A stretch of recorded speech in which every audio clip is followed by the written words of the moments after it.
Salve galera, boa noite. Então, como eu tinha combinado com vocês, eu vou refazer as aulas que a gente teve presencialmente no modo à distância, tá? Então, tô gravando essa aula aqui, eu vou colocar agora no YouTube para vocês poderem assistir, que é referente à nossa segunda aula, né? Porque a primeira aula foi só aquela introdução à disciplina, então não vou refazer ela.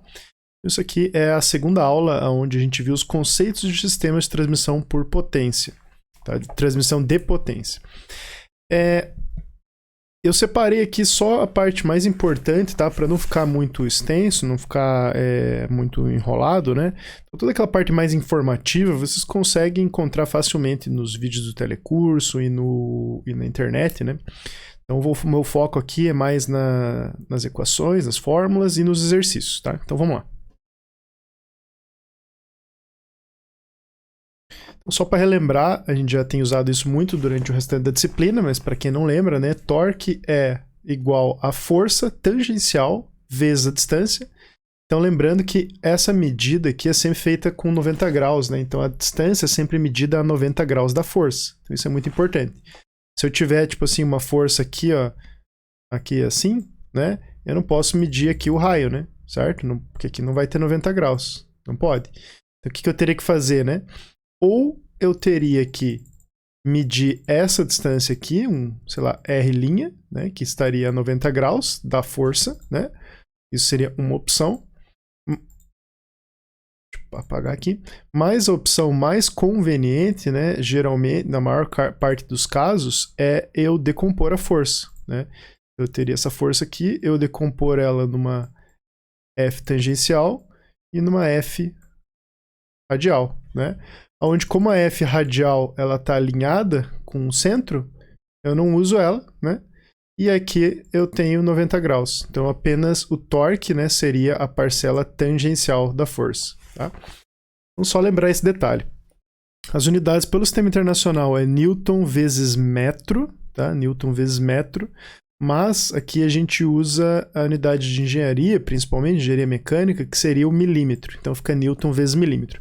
Mas nada impede, né, da força 100 Newton, a distância 100 metro, e isso aqui dá em Newton metro, tá? Não tem problema nenhum.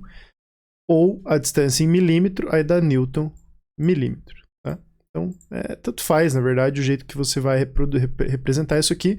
Só é importante que você sempre escreva as unidades, tá? Para não ficar faltando informação, né? Porque senão não tem como saber qual é o valor se você não colocar as unidades. A potência também é uma coisa que a gente vê usando muito.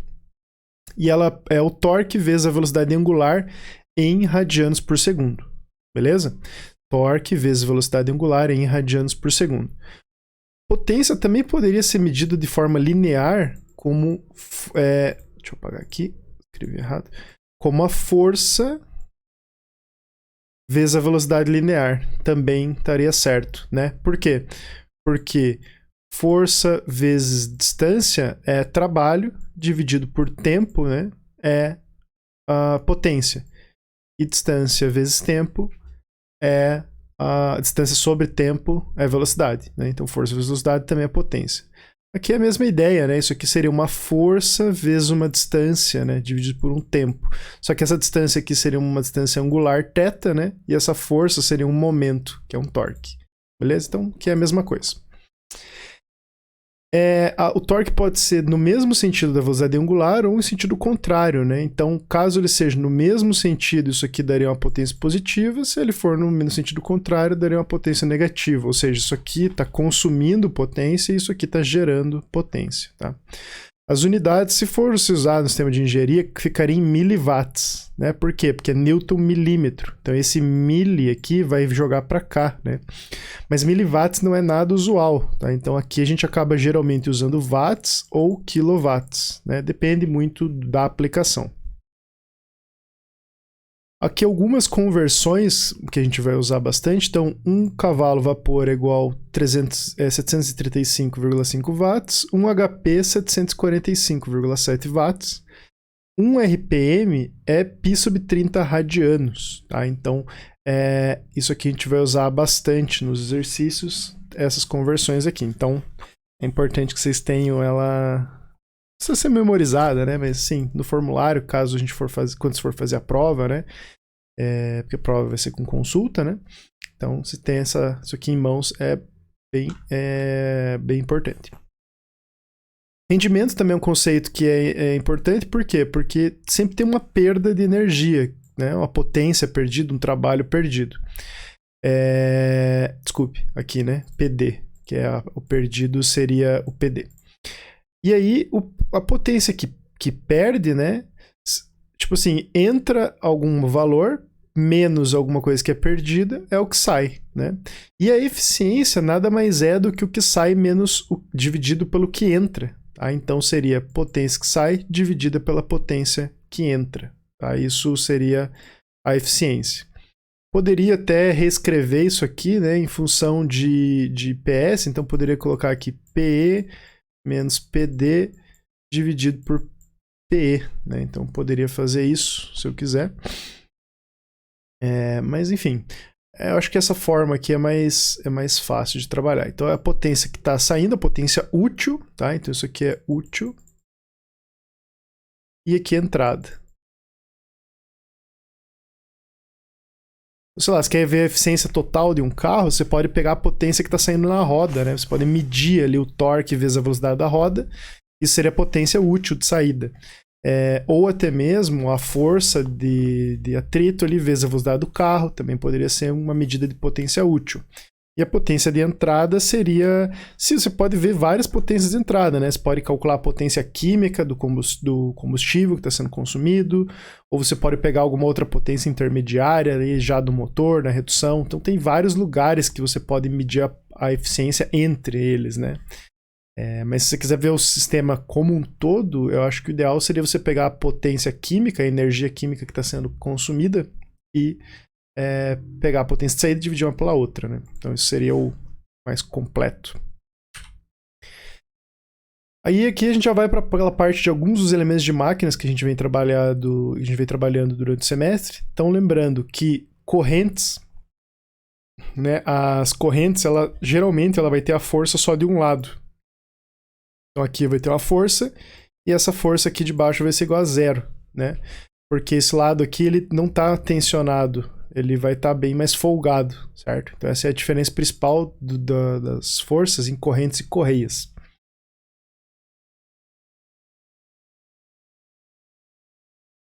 Lembrando sempre que o torque é a força vezes o raio, né? Então essa força aqui vai ser o torque vezes o raio. Bom, mas qual torque? Desculpe, mas qual raio? O raio pequeno ou o raio grande? Não, depende, né? Tanto faz. Você pode pegar o raio grande vezes esse torque aqui, ou esse raio pequeno vezes esse torque. Tem que dar a mesma coisa, né? E isso já dá aquela relação de transmissão, né? Que vai ser o raio, né? Vezes o torque, por exemplo, aqui de saída, vai ser igual ao raiozinho vezes o torque de entrada, ou seja, o torque de saída sobre o torque de entrada é igual ao... Espera que eu escrevi errado aqui. É igual ao raio de entrada pelo raio de saída, né? Então é cruzado aqui, certo? Então, isso a gente vai usar lá quando a gente for ver as relações de transmissão, né? Então, se eu tenho um torque aqui nesse lugar, né?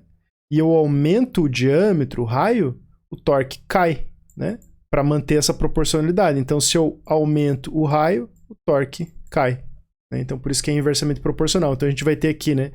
Vai usar algo do tipo assim, T1 sobre T2 vai ser igual ao D2 sobre D1, né? Por quê? Porque esse produto cruzado, ele tem que ser constante, porque a força aqui tangencial é constante. Então isso aqui a gente vai usar lá mais para frente nas razões de transmissão. Para correias complica um pouquinho, porque eu tenho força dos dois lados, né? Eu tenho força no lado tensionado e lá no bambo, aonde FT1 ou F1, só vou chamar, é maior do que F2, né? Por definição, independentemente se é em cima ou embaixo, não importa, né? Mas a força que for maior é a força de 1 e a força menor é a 2, tá? A razão entre essas forças 1 e 2, né, ou seja, F1 por F2, é igual a E, que é o número de Euler, né, elevado a μθ, onde isso aqui é o coeficiente de atrito. Coeficiente de atrito entre a lona, né, entre a borracha aqui e a polia, tá? E o θ, ele é o ângulo de abraçamento, esse ângulo aqui, ó. Né? Esse ângulo aqui de abraçamento. Em radianos, necessariamente em radianos. Não pode ser em graus aqui, até porque, como eu comentei em sala, pense que isso aqui for, sei lá, 170 graus. Imagine que o coeficiente de atrito é 0,5, né? Então você vai pegar E elevado a 90, 80 e pouco, 85, 80, sei lá, depende. Cara, E elevado a 85 é um número absurdamente alto, né? Então isso aqui não pode ser graus, que tem que ser radianos. Só pensar desse jeito aí. E aí, como eu tenho força dos dois lados, né? Eu tenho que o torque, vou ter um torque que é F1 vezes R, né? F1 tá para cá, por exemplo, se eu estou analisando essa polia pequena. Então eu vou ter esse torque aqui, ó, esse torque T1, certo? Que vai ser F1 vezes R. E eu vou ter aqui desse outro lado um T2, que vai ser F2 vezes Rzinho também, tá? E o que acontece? Um tá para um lado, outro tá para o outro, por isso que tem esse sinal de menos aqui, né? Certo? Então um vai compensar um pouco o outro, né? Então o torque equivalente, resultante, vai ser o torque 1 menos o torque 2, tá? Por isso que tem esse menos aqui. Então, F1 vezes R menos F2 vezes R, tá? Isso vale para um ou quanto para outro, tanto faz, né? Então aqui poderia ser a mesma coisa, né? Então esse torque aqui vai ser F1 vezes Rzão menos F2 vezes Rzão, tanto faz, vai dar a mesma coisa. Então aqui vai dar esse torque saída e aqui vai dar o torque de entrada, tá? Então depende só do raio que você está pegando. Isso aqui a gente também vai usar lá nos exercícios. Para as forças de engrenagens, a única coisa que você tem que lembrar aqui que é importante é esquecer que isso aqui existe, né? Isso aqui não é assim na vida real, né? Primeiro, os dentes têm que ter o mesmo tamanho, né? Das engrenagens que estão engrenadas, senão elas não entram aqui, né? Como é que esse dente grande aqui vai entrar nesse vão pequeno? Não tem como, né? E segundo, que elas não são assim quadradas aqui, certo? Elas têm um perfil, que é o perfil que é chamado perfil evolvental, beleza? Ele é um perfil curvo, tá? Não é um cilindro nem nada, é um perfil bem específico, tá? E isso faz com que a força de contato entre as engrenagens ela aconteça em um ângulo, que é chamado de ângulo de pressão. E esse ângulo de pressão é medido em relação à linha tangente aos círculos de base, tá? Então, você pega a tangente comum dos círculos e aí, a partir daqui, você mede o ângulo de pressão. Tem muita gente que mede em relação aqui, né, as linhas de centro, né, e aí bota aqui assim, ó, aqui, o ângulo a φ, né, o ângulo de pressão. Não é, né, é em relação à tangente, não é em relação às linhas de centro, é em relação à tangente que você mede esse ângulo de pressão, que o mais comum é 20 graus, tá, entre a tangente e a linha de ação da força. Tá? Então é só isso que eu queria chamar a atenção para vocês aqui na parte de engrenagens.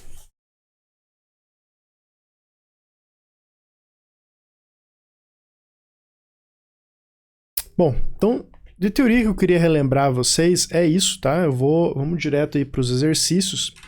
Vamos resolver os exercícios. Então aqui, uma polia que possui diâmetro de 30 milímetros. Então esse diâmetro aqui, ó, é 30.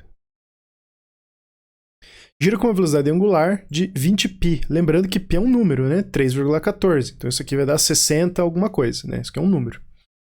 Movida por uma força tangencial de 18.000 newtons, né? 18 kilonewtons. E determinar a velocidade periférica, ou seja, a velocidade tangencial, torque e a potência, tá? Começar pela velocidade tangencial, tá? Apesar de não ter a fórmula aqui nos slides, isso é uma coisa que vocês veem lá em física, né? Então, é só para relembrar, velocidade tangencial é igual a ômega R, onde ômega é a velocidade... Peraí que tá de ponta cabeça aqui, né? Onde ômega é a velocidade angular, em radianos por segundo, e R é o raio em milímetros, ou metros, dependendo da unidade que você quer aqui. Então eu tenho aqui 20π vezes o raio, né? Cuidado que ali que aqui no enunciado é o diâmetro, né? Então, cuidado que aqui é o diâmetro, ó. Ou seja, o raio é 15. Então, isso aqui vai dar 20 vezes π vezes 15. Então isso aqui vai dar 942,47 milímetros por segundo. Ou 0,942 metros por segundo. Então isso aqui matou, né? Velocidade tangencial foi. Vamos agora para o torque.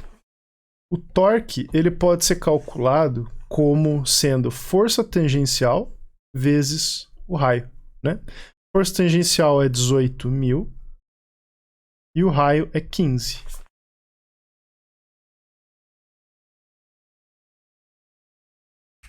Então isso aqui vai dar 270.000 newton milímetro ou 270 newton metro, tanto faz. E aí, para fechar esse exercício primeiro aqui, então a potência ela é igual ao torque vezes a velocidade angular, tá? Ou ainda ela pode ser igual à força tangencial vezes a velocidade linear, tá? Vou fazer os dois jeitos aqui para você ver que dá na mesma. Então, 27 é 270 newton metro, mas acho que vou fazer em newton metro para dar em watts, né? Então, 270 newton metro vezes a velocidade angular, que é 20π. Tá?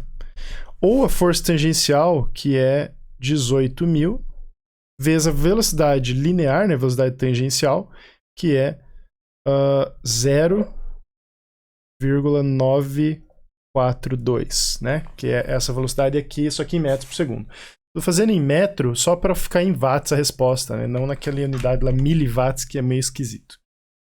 270 vezes 20 vezes π, eu tenho que isso aqui é igual a 16,96964 kW. Tá? Só cuida aqui que nessa minha calculadora, galera, esse vírgula aqui é separador de milhar, né? O ponto que é o separador decimal. Então minha resposta deu 16.964 watts, né? Eu puxei a vírgula 3 casas para frente para poder ficar em quilowatts. Só isso. Ou 18.000 vezes 0,942, que vai dar exatamente a mesma coisa. 16.956 kW. Tem um pequeno errinho aqui, né, de arredondamento. Mas é isso aí, tá certinho. E esse cara aqui, na verdade, que tá errado, né? 18.000 vezes 0,94247. Ó, já fica bem mais perto aqui, né, do valor que a gente tinha encontrado. Tá bem mais perto. 964. Beleza? Então é só um pequeno arredondamento ali que deu uma diferencinha. O primeiro exercício é isso, tá? O segundo exercício que eu tenho para vocês hoje é um projeto de uma redução de múltiplos estágios. Então eu tenho 1, 2, 3 estágios, né? Mentira, eu tenho 3 eixos, eu tenho 2 estágios só. Porque o que é o estágio? O estágio é o engrenamento, então eu tenho um engrenamento, 2 engrenamentos. Então são 2 estágios, né? E não 3 estágios. Então a potência do motor aqui, ó, é 7.007,85 kW. Os rendimentos dos engrenamentos aqui é 0,9, né, eficiência.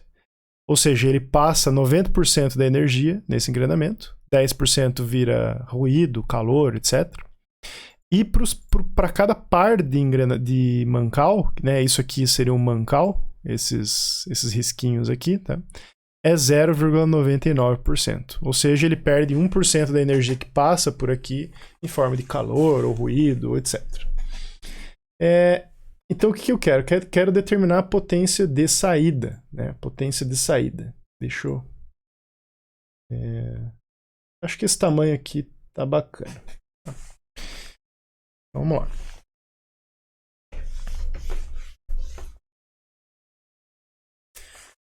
Bom, Para calcular a potência de saída, eu posso fazer da maneira diretão, igual eu fiz lá em sala, mas vamos fazer aqui também da maneira passo a passo, né, estágio por estágio. Então, a potência do eixo 1, certo? A potência em 1, ela vai ser igual, né? Quanto que está chegando aqui no eixo 1, né? Quanto que chega aqui no eixo 1? É a potência que está saindo do motor, potência do motor, vezes a eficiência dos mancais, né? Porque ele está perdendo alguma coisa dos mancais. Então, vezes 0,99, beleza? Eu vou escrever aqui, na verdade, não 0,99, vou escrever aqui eficiência do mancal. Beleza. Então, isso é a potência do eixo 1, né? Para o eixo 2, o que chega no eixo 2? É o que o 1 entrega para o 2, menos essas perdas aqui. Então, vai ser potência do eixo 2, vai ser igual potência do eixo 1, vezes a eficiência do engrenamento, porque perdeu alguma coisa no engrenamento, vezes a eficiência dos mancais. Tá? Da mesma maneira, no eixo 3, o que sai aqui do eixo 3? Sai o que entra nele, menos o que perde aqui e aqui, né? Então, o que entra no 3 é o que o 2 entrega, vezes a eficiência do engrenamento, vezes a eficiência do mancal, né? Então, substituindo, ó, substituindo aqui e aqui, eu chego que a potência do eixo 3, que é a potência de saída, né, que é o que a gente quer descobrir, é igual à potência do motor vezes a eficiência dos mancais ao cubo vezes a eficiência do engrenamento ao quadrado, né? Por que o cubo? Porque é eficiência do mancal, eficiência do mancal, eficiência do mancal. 3 vezes. Então, 1, 2, 3, cubo. Quadrado. Tá? Fazendo em valores numéricos, o que vai ser? Isso aqui vai ser igual a 7,85 vezes 0,9 vezes 0,9.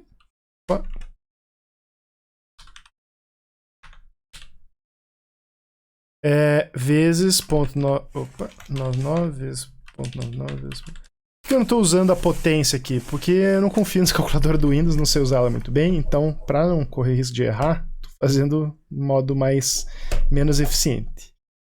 Então, a potência de saída aqui vai ser 6,17 quilowatts.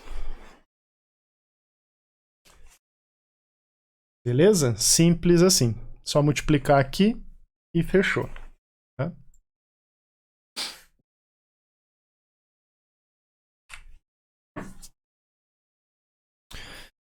Para o terceiro exercício da aula de hoje, seria a transmissão por engrenagens também, né, da mesma maneira que tinha ali, que também é acionado por um motor elétrico, só que agora a gente quer calcular algumas outras coisas. A gente quer calcular a potência e a rotação de saída, né? Tanto a potência quanto a rotação de saída. Veja aqui que o desenho é o mesmo, né? O projeto é igual, então eu vou usar a mesma fórmula lá para calcular a potência de saída. Potência de saída é a potência do motor, vezes a eficiência dos mancais, vezes quantos mancais que tem. São quantos pares, né, de mancal que tem. Aqui está escrito para mancal, mas é para par de mancal, beleza? Então tem 3 pares de mancal, então vai ficar o cubo, vezes quantos engrenamentos tem. Não é quantas engrenagens, né? É quantos engrenamentos. 1, 2. Então, 2. Isso aqui vai me dar uma potência de saída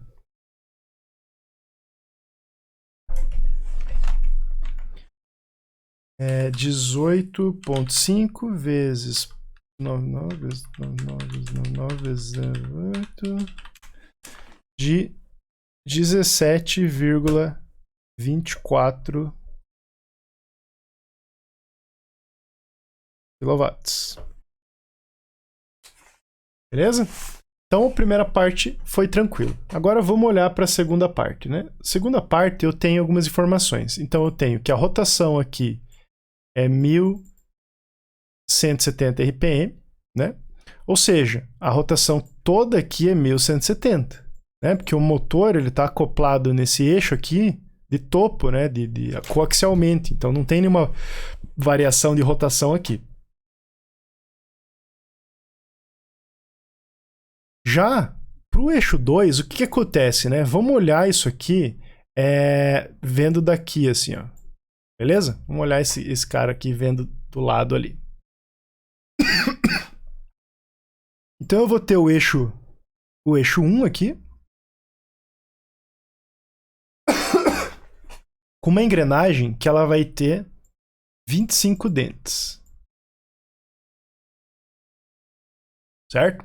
Como todos os dentes têm o mesmo tamanho, né? Não tem como dente, como eu falei, o dente de uma é do mesmo tamanho da outra. Se essa tem 25 dentes e essa aqui tem 65, ela tem que ser bem maior, né? Certo? Aqui tem 65 dentes.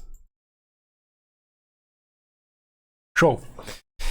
Vocês concordam que quando isso aqui girar, seja para um lado quanto para o outro, né? Isso aqui vai girar para o lado contrário, e para cada dente dessa vai passar um dente da outra, né? Não tem como passar 2 dessa para 1 dessa, certo? Então cada dente dessa engrenagem vai passar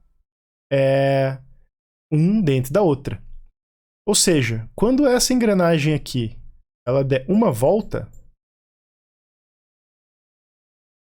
essa engrenagem aqui ela não vai ter dado uma volta completa ainda, né? Ela vai ter dado quanto de uma volta? Ela vai ter dado 25/65 de uma volta. Vocês concordam? Porque uma volta dela seria 65 dentes. Mas quantos dentes que passaram? Apenas 25, que é igual a essa aqui. Então, para cada volta que essa dá, essa aqui gira 25/65 de uma volta. Faz sentido, né? Ou seja, se em 1 minuto essa engrenagem 1 ela roda 1170 voltas, quantas voltas essa aqui vai girar em 1 minuto? Né? É a regrinha de 3. Então ela vai girar. Então aqui, ó, N1 é igual a 1170. Então N2 vai ser igual a 1170 vezes 25/65, tá? Vocês poderiam usar aquela fórmula lá, né? Z1 sobre Z2, mas eu gosto mais de pensar assim, sabe? Eu acho que fica mais interessante. Então, isso aqui vai dar... Então, se N1 é 1170, N2 vai ser 25/65 disso. Então, 1170 vezes 25 dividido por 65. Isso aqui dá 450 RPM. Então, beleza. Então, o eixo 2 aqui, ó, tá girando a 450 RPM. Né? Bom, essa engrenagem aqui tá girando a 450 RPM, mas ela tá presa no eixo. Então, o eixo também tá girando a 450 RPM. Logo, essa engrenagem 3 aqui também tá girando a 450 RPM, porque todas elas fazem parte do mesmo eixo, né? Elas têm que girar ao mesmo tempo, juntas. Então, essa mesma analogia a gente faz agora dessa com essa, certo? Então, a 3 tem 35 dentes. Deixa eu tirar aqui, ó. A 3 tem 35 dentes e a 4 tem 67 dentes. Ou seja, para cada volta da 3, a 4 vai girar 35/63 de volta. Então, N3 vai ser igual a N2 vezes 35/63, que isso aqui fica igual a 450 vezes 35 divididos por 63. 250 RPM. Beleza? Então, a rotação aqui da saída é 250 RPM. Show de bola? Então esse exercício é isso, ó. Determine potência e rotação de saída. Mais nada.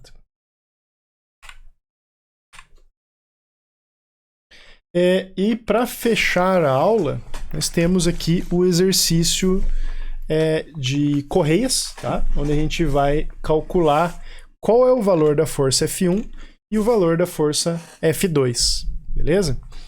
Então, a gente tem algumas informações aqui, né? Tem algumas informações aqui. Primeiro que esse ângulo aqui, θ, esse ângulo aqui é 170 graus, beleza? Vamos passar ele para radianos, antes de mais nada. Então, 1 radiano, né, é 180 graus. Então, ou seja, é um pi, né? Pi radianos, na verdade, desculpa, pi radianos é 170 graus. Então, pi radianos é 180, né? Então, isso aqui é 170 vezes pi divididos por 180. Então, isso aqui é 2,967 radianos. Beleza. Então, 170 graus é 2,967 radianos. Por que em radianos? Porque a gente vai precisar, né? Naquela fórmula lá precisa estar em radianos. Ah, professor, mas minha calculadora está em graus. Cara, não tem nada a ver, né? Não importa como está a sua calculadora, certo? Eu estou fazendo um exponencial aqui, né? Fazendo um exponencial, um e elevado a alguma coisa. A configuração de graus e radianos ela só é válida para as funções trigonométricas, né? Seno, cosseno, tangente, etc. Para as outras não existe graus, né? Sempre é um número, e esse número é sempre em radiano, tá? Então você tem que converter aqui. Além disso, né? O que a gente sabe? A gente sabe que o torque... Deixa eu colocar minha câmera aqui de volta. Aí. A gente sabe que o torque é igual a força 1 menos a força 2, né, vezes o raio, tá? E aqui tanto faz se é o raio da polia pequena ou da grande, só desde que eu pegue. Se eu pegar o torque da polia grande, eu tenho que pegar o raio da polia grande. Se eu pego o torque da polia pequena, eu tenho que pegar o raio da polia pequena. Como eu tenho que o torque de entrada, né, que no caso é a polia pequena, né, que é a polia motora, certo? Eu tenho o diâmetro da motora e o torque da motora, então eu vou usar, que no caso seria pequena, eu vou usar esses valores aqui. Então eu tenho que 10 Nm, tá? E aqui tem um probleminha, ó. Eu tenho Nm e aqui eu tenho milímetro. Então, ou eu passo aqui para metro, ou eu passo aqui para Newton milímetro, tá? Tanto faz. Eu acho que nesse caso é melhor passar isso aqui para metro, né? Passar o diâmetro aqui para metro. Então eu tenho 10 vezes F1 menos F2 vezes o raio. Quanto que é o raio? Cuidado, é 0,1 metro, né? Beleza? Ó, o diâmetro é 0,2, o raio é 0,1. Muito cuidado com essas confusões de raio e diâmetro aí que o pessoal erra muito, né? Bom, como é que eu acho agora F1 e F2? Eu não tenho como, né? Porque eu tenho só essa equação. Eu preciso de mais alguma informação. Para isso, a gente vai usar aquela formulinha que F1 sobre F2 é igual a E elevado a mi θ, tá? Então vamos calcular esse E elevado a mi θ aqui, tá? De novo, como eu falei, como eu não sei usar essa calculadora muito bem, eu vou fazer um teste aqui, ó. Eu vou fazer E elevado a 1, só para ver o que vai dar. Beleza, deu 2,718. Então tá certo. Então esse E aqui, de fato, né, é o número de Euler, que é o que a gente precisa usar. Então vamos lá. Então E elevado... Quanto que é o coeficiente de atrito? No enunciado aqui ele fala 0,7, tá? Então 0,7 vezes o ângulo, que é 2,967.